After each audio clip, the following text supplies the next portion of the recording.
Hello to the millions upon millions of people who are watching this video with me.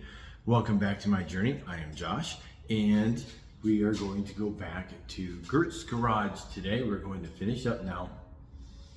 I've been working on these videos for a little while. I'm kind of new at this still, obviously. And I've milked this about as long as I can. I was planning originally on getting many more videos out of it, but it's time to get this done, wrap it up, move on to other things.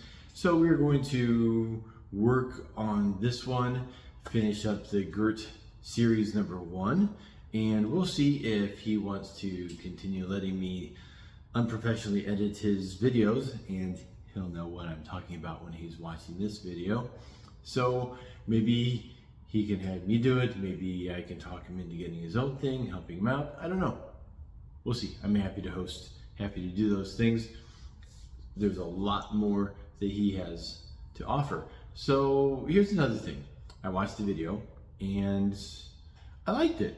It's going to be raw, it's going to be uncut, but really the takeaway on this is when you watch this, please feel like you're just hanging out in the garage.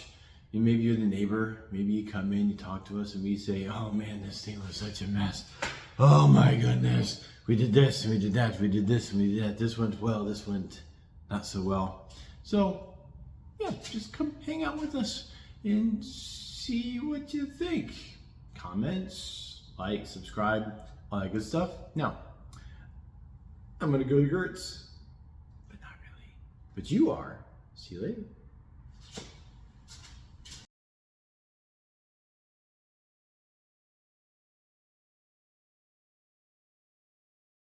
So We're done. when it's, What do you think? a week later and you've had to go back to the store 17 times and Don't wink at me.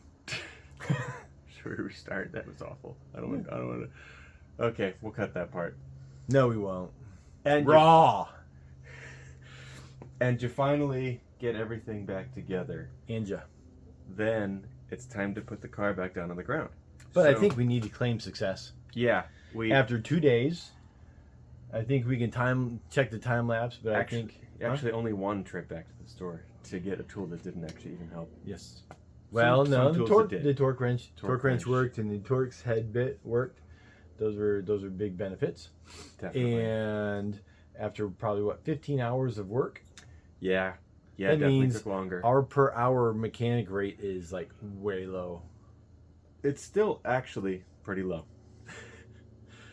But it's done. it's we think. done, and for now it works. For now, she rides again and off into the sunset. Actually, it looks like something is complete and done.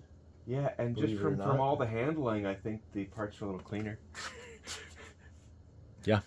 So Yeah, cleaner, and I think that, well, I know more about this. We will talk more about the details post-mortem, but first, let's get this thing on the ground. Pardon the interruption, folks, but I strongly suggest that you watch Gert's Garage Episode 2, Quick Jacks. I don't know how to put the link up above, so find the link down below. What? What's that? Yes, I will get them back to their regular programming. Goodbye. Okay, so water pump is done. We got it. water pump is done. Took about 15 hours or so. I'll check on the time lapse. And I It think sure did, because really, if you think about it, we actually did the water pump twice, 2.5 times. yes, and I think when I do the time lapse, I'm going to put something up there that says time 1, time 2, time 3. Yeah, if we can even distinguish, because we did also forget to hit record a couple times. But there are a lot of times when it's I think I got most of it. You did? I think so. the sad part is a lot of it will be capturing us standing there rather still. Well, with our arms jammed in there, focusing on one in particular thing that wasn't given. That's why I won't play all of the time lapse. I'll just pull out some things. But by the way, I have my hands that show that I don't normally do this, and little grimy fingernails in there. Gert's got some of that too, but Yeah, he's tougher than I am. tips of our fingers are going to have a little thicker skin. Yeah, funny thing is, using the thumbprint or fingerprint scanner on your phone sometimes doesn't work if you're all wore out or you got cuts or something across They're there. all grimy. I have at some point started using nitrile gloves. Mm-hmm. And, you know, sometimes you just need the tactile feel. And I think the gloves I have are a little fragile. I think you can get tougher ones that don't tear as they have easily. some that have bumps on them, too. That Yeah, so I'll eventually spring for some of those. But I generally do my, you know, safety gloves that I use a lot when I'm moving heavier things are so worn out that they're all the way oily anyway. So I usually wear a glove inside of that. But what we were doing here is very finicky, have to reach in there, need your fingertips type work. So it just didn't really work for us. So we got these grimy fingernails to boot. Didn't lend itself very well. Now, we have a TV up in up on the wall, and I think in the time lapse it'll see us staring at it for various points of time. going like this, rewind, oh no. Yeah, because if you have a really nice step-by-step, it works very well to do a thing and then hit play and hit the next step. Do a thing. I believe in your day, Josh, this would be in my day etched out on a stone block. These instructions. In my day, we didn't have cars. Oh, okay. And to change your water pump meant you had to let your horse take a leak, walk down to the well, or maybe just take a leak yourself. Okay. Because that was a water pump. I see. Okay. Something like that. Well, so after that, I know they progressed to papyrus, eventually, and then eventually they made machines that can print on these pieces of paper. That's pretty neat. But now we have the phones, we have the TVs. We got a nice Black Friday deal on a big old TV, so the living room TV is now out here and gets to help us do projects in here, and it really 10 out of 10 would recommend to a friend. Yeah, however, I know there are a lot of videos on YouTube about changing water pumps out, but, you know, I didn't watch them all. I watched a couple of the big ones, and these are like people that do this stuff for a living, mechanics, or they sell the kits, and they we found glossed over a couple things. There are certain ways in which newer cars, especially if it's newer than like 2010, the way that these engines are packaged and everything around them is so tight, and it's making more use of plastics that may deform a little bit, may not go together quite the same way. It comes apart if you're not really paying attention, if you haven't done it before.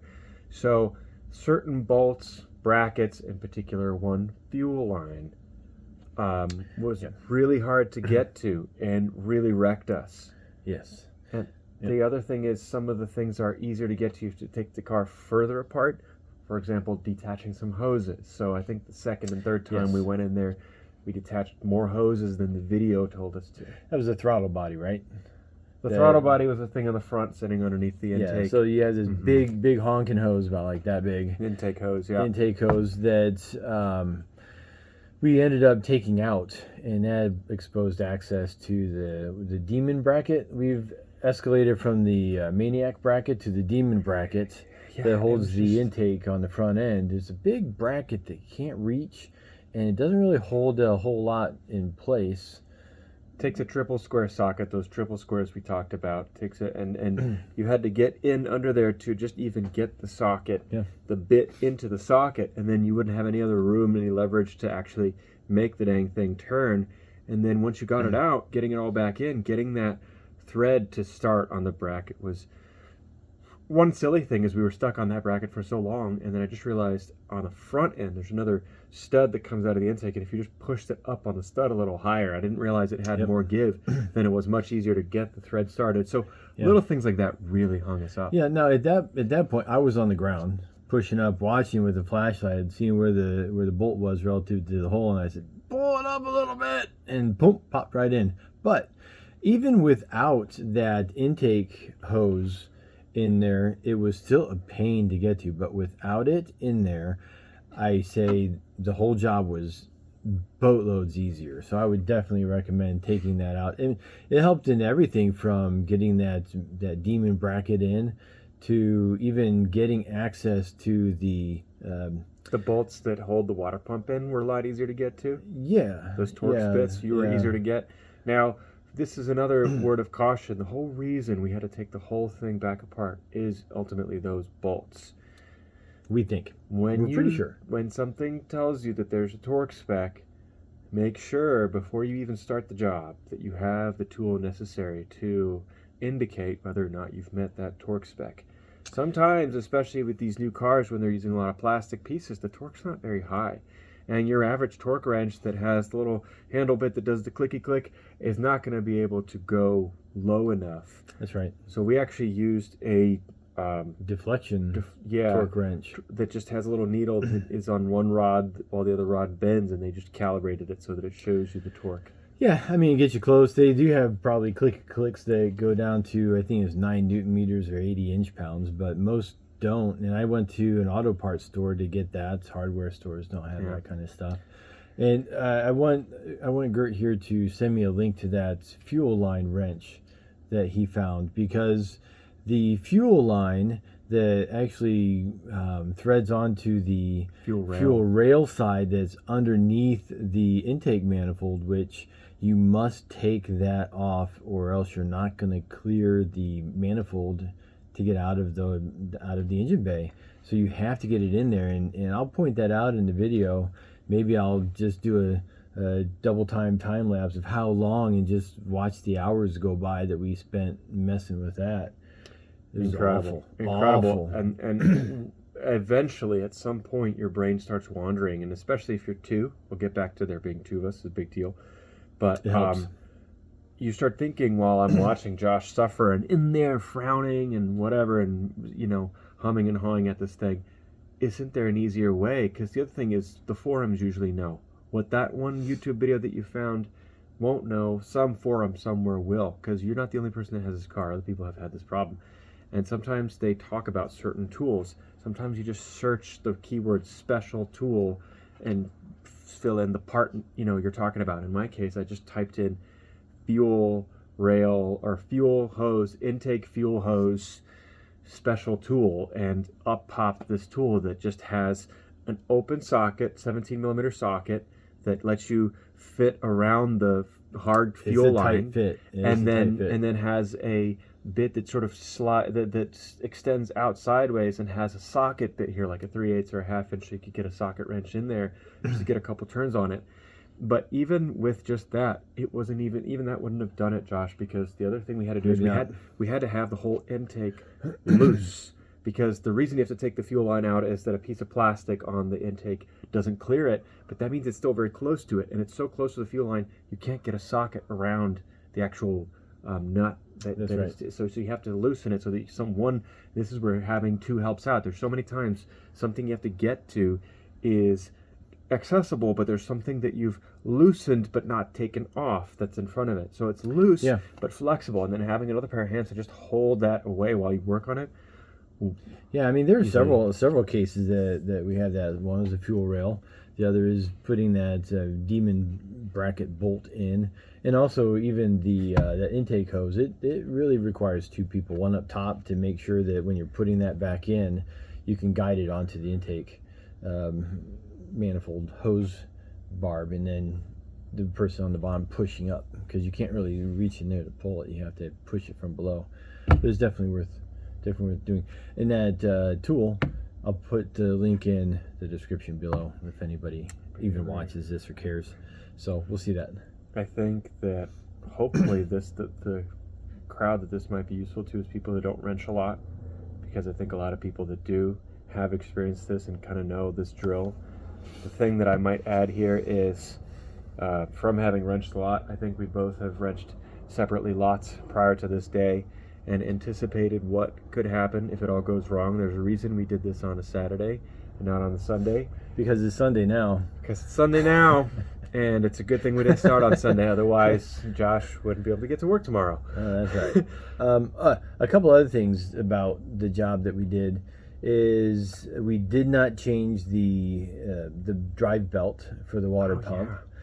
Because it's not that we couldn't get at the one-time use bolt, it's that we couldn't get at the crank nut because of washer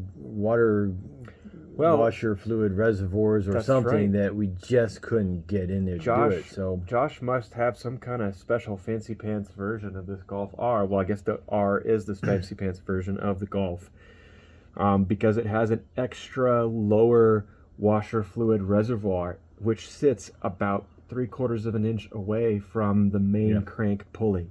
Which, if you don't know what that is, that's the pulley that runs your serpentine belt, and that your main crankshaft is on that axis. And that's what you would have to get a nice big heavy socket onto to number one, hold it tight so that you can get that bolt loose, because through a bunch of other chains and stuff inside the engine, it turns the sprocket that in turn runs the water pump. Yeah. Believe it or not, I was able to turn the whole engine by that little tiny bolt that's a one-time use. But you weren't able to loosen the bolt. That's right, because you would have had to have one guy holding the crank still, but to do that you would have had to take this whole washer fluid reservoir out, and we just said no, not doing it. Just gonna wangle this belt on and off there, and it's important, if it looks like your belt or whatever pieces you can't get off is in bad condition, you may need to figure out a way to get it out of there. But ours, the belt looked in good condition. It has a little cover on top of it, so I don't think it sees too much live action debris and stuff. Then the other thing that you might not see in the other videos, because they don't really show it, is I think a lot of these mechanics that do this for a living, they'll take off the whole front end of the car, and that exposes and opens up everything. Now, what do you take more time on? Do you take more time on taking everything off, or trying to bash up your knuckles and skin and do all of those things, just trying to get within the working area that's available to you? So they don't show you that in some of these videos. There's some that, I remember one that we were watching said, okay, well, here's how you got to take this off, you got to take that off, but didn't even get into how you put it back together. It's like, oh, well, hard work's done, the new part's in, you got to torque it to this, and blah, blah, blah, wada bang, bang, and then they skip over the tedious, awful parts about like putting that demon bracket back together. And the fuel hose that fights you for an hour and a half. Yeah. So a lot of this also comes down to just common sense. You got to look at it and say, is that right? And maybe the last word of advice, don't put everything back on, all the cladding and all the stuff, before you fire it back up. Yeah. See what the minimum is that you can assemble and plug in so that everything actually runs as usual. Like, for example, we had the intake kind of open and off to the side when we started it, just so that we could, I guess we set it down, but it wasn't clicked into place. That's right. Just so that you could, connect the last little vacuum tube that was on it. But started it because the first time we did that, fuel came gushing out the front. Yeah, we had coolant leaking too. And we had coolant leaking as well. But we didn't know so much about the coolant leaking, so we tore it apart to try to get the fuel line back together. And we got the fuel line finally tight, and we saw more leaking. It's like, and it turns out that it was the right thing. Yeah, it was the right thing to do, and that goes back to the first thing. It wasn't even that anything was broken or terribly misaligned. It just wasn't torque down right.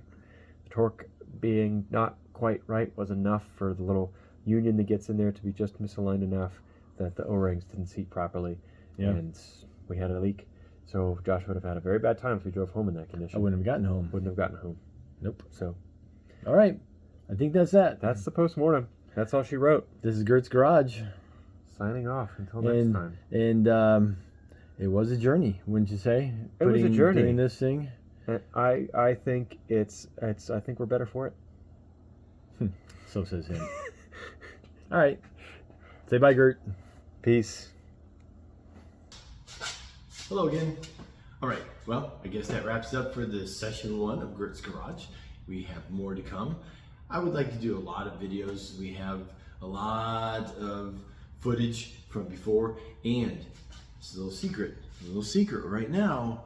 Gert is making tremendous progress on his build, and I think we might have, maybe I can drop in a quick snippet, a quick teaser.